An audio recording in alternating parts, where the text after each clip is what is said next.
Hi everyone, welcome! We're doing another delicious spicy fish curry from India. It's called the Nellore spicy fish curry and it originates in a small town called Nellore in the south of India that's known for its spicy food. The entire region grows a lot of chilies and it's known for extremely spicy delicacies. So we're using about 12 ounces of salmon fillet, beautiful salmon fillet that I've gone ahead and scaled. Now we'll be using the skin, which is typical of any Indian fish curry, so keep that on. Wash it and chop it up into bite-sized pieces. Now for our curry, I have one medium-sized red onion that I've diced small. I have the puree of maybe a couple of cups of puree here, tomato puree that I've made homemade. Just cooked down some tomatoes and ran it in the blender. Now for our powders, I have the essential 3 powders that almost every Indian curry uses.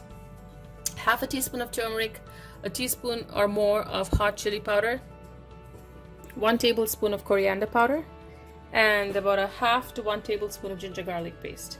Now we'll be dry grinding some of our ingredients here. I have some coriander seeds, about a teaspoon, a half a teaspoon of whole black peppercorns, a half a teaspoon of jeera or cumin, and about a quarter or eighth of a teaspoon of fenugreek seeds, also called methi. Now this is extremely bitter, so you don't want to make a mistake with that quantity. Everything else can be increased or decreased. Right here on this side, I have some tamarind that I've been soaking. You can use tamarind paste. Anything that is sour and slightly sweet would work. There are different varieties of tamarind. This is the Indian variety. Soak it in some warm water and you'll be squeezing the pulp out of it toward the latter end of making your curry. A fistful of curry leaves. It imparts a lot of flavor. I'm using, because this is a spicy fish curry, in addition to the chili powder, we're also using about four Thai green chilies, which is a really hot chili. You can skip it, you can increase the spice level, decrease it as you like. And finally, a handful of coriander or cilantro leaves that we'll be chopping. So let's get started with a pan that's heating, or a pot that's heating on the stove with some oil. We always start with frying our curry leaves. You can use fresh curry leaves. I'm just using dried ones at this time. And once that is a little fried, give it about a few minutes because it's dry. You don't need to leave it in there too long, it could burn. We're going to start sauteing our onions till they are nice and golden brown. Action! The onions have browned nicely and the curry leaves are crispy. You can probably hear that. So I'm going to add the ginger garlic paste and 3 of our powders, which is turmeric, the spicy hot chili powder, and the coriander powder. We're going to add a little water just to prevent the paste and the powders from burning. Give it a good mix.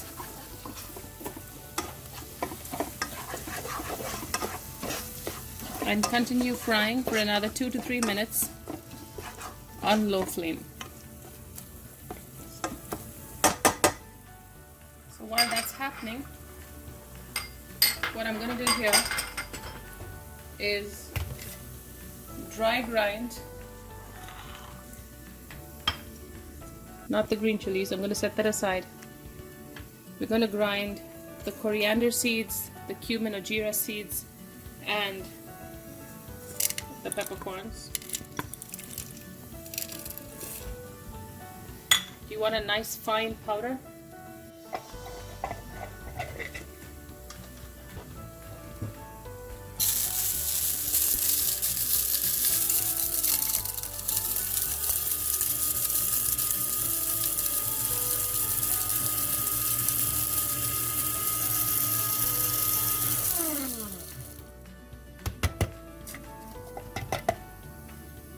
I'm going to run that again to get a finer powder.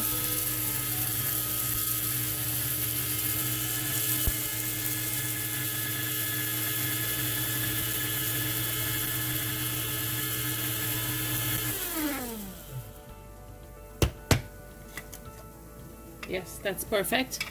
So we're going to set that aside now, and we're going to add it toward the end as our fish curry gets done.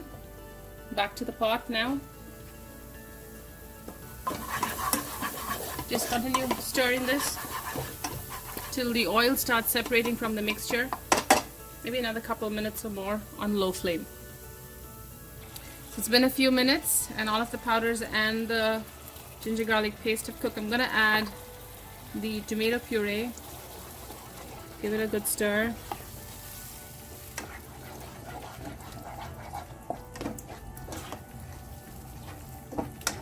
You know, we want to cook this down as well. And as we're doing that, we're going to add the green chilies. So remember, this is going to be a very spicy fish curry. So we want those chilies to cook down and render all its heat. So we're going to do this for about 3-4 minutes.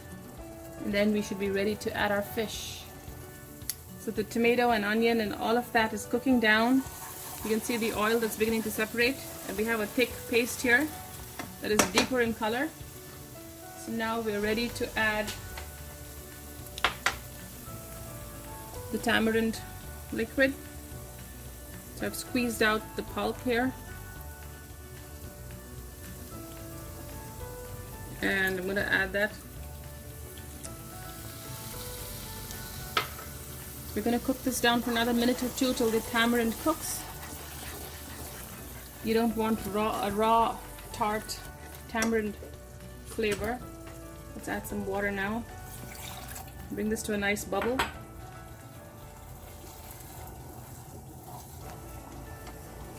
So we'll cook it for another couple minutes.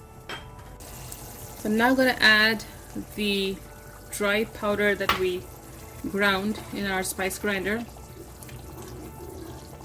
Just give it a quick stir so it's well incorporated into your gravy or your sauce. And now is the time to add the fish that I've cleaned, scaled, and cut into small pieces. You can use any fish for this. Adding a little bit of water.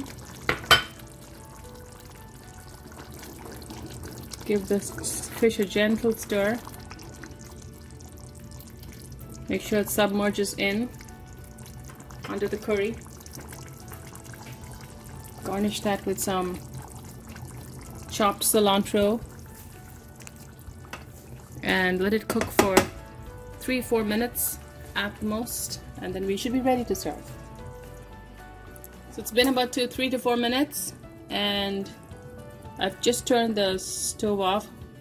The salmon is cooked. Just take a look at it. Nice and firm, pink fleshed fish.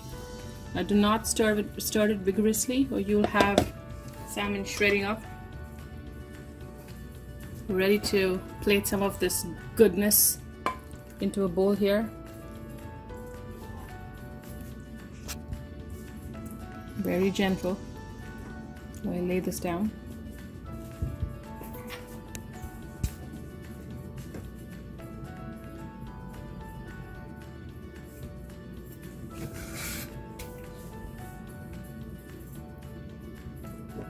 Now for some of that curry, spicy, tangy red curry.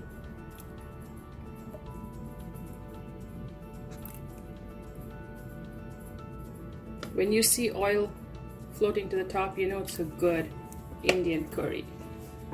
That's a sign of a curry that's been made well, especially when you let the oil separate as you cook those spices and tomatoes down. This is definitely spicy. I can smell the chilies.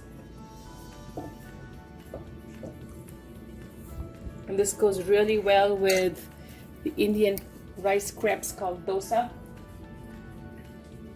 Final garnish of some chopped cilantro and your super spicy Nellore salmon fish curry is ready to try, also called Nellore Chepala Pulisu in the local language. Enjoy.